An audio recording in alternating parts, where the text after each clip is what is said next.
Nick Van Vleuten, Mitchelton Scott, the strongest rider, as many people say, for this week at the Basque Country. How you feel?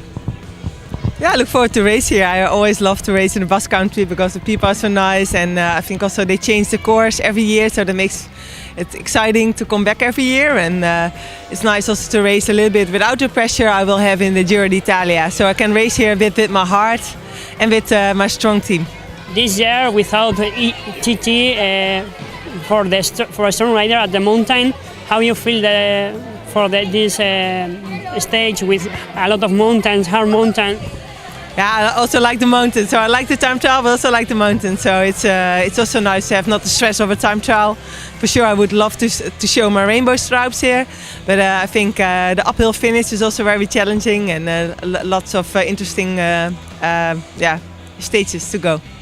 Till Saturday, everyone say that you are the rider to beat, but for you, who is the rider to beat apart you? I think maybe it's that our team is strong to beat, so it's not me the rider, but more my team maybe is here, but also with Lucy Kennedy and Amanda Spratt, the last year's winner. So, but yeah, there are more strong girls, and I think also expect a lot from the Spanish team Movistar. Thank you very much, and good luck for this week. Thank you. You're welcome.